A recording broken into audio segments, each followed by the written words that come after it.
RMC, Route d'Europe. Parce que les européennes, je vous le rappelle, ce sera le 26 mai prochain. Et cette semaine, on vous emmène tous les jours en Italie. Aujourd'hui, on va en savoir plus sur les relais de la politique anti-immigration de Salvini sur le terrain. Le directeur du semi-marathon de Trieste qui décide de l'interdire aux Africains et puis finalement renonce.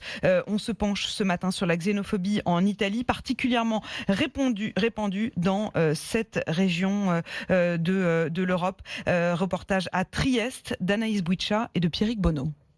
Trieste, à une dizaine de kilomètres de la frontière slovène, longtemps la principale porte d'entrée en Italie des migrants venus du Moyen-Orient. Aujourd'hui, ville symbole de la peur de l'étranger. Fabio Tuiac est conseiller municipal sympathisant de Forza Nuova, parti ouvertement néofasciste. Quand la nuit tombe, les gens ont peur de sortir dans la rue. C'est insupportable. Franchement, j'ai 4 enfants. La plus grande a 11 ans et bientôt elle va devoir sortir seule. Je ne veux pas que ces gens-là s'approchent de mes enfants. Il suffit de voir comment ils regardent nos filles. Je ne peux pas l'accepter.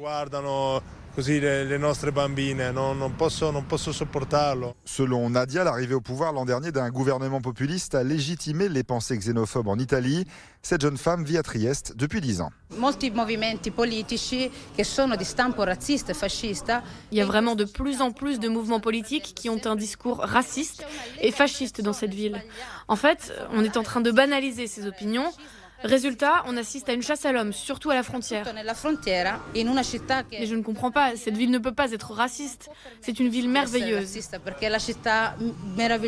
Une politique stricte de reconduite à la frontière orchestrée à Trieste par Massimiliano Fedriga, président de la région Friuli, un proche de Matteo Salvini. On a renforcé les contrôles en accord avec le ministère de l'Intérieur et ça marche vraiment très bien. Dans la plupart des cas, on les arrête à la frontière et on peut les repousser en Slovénie.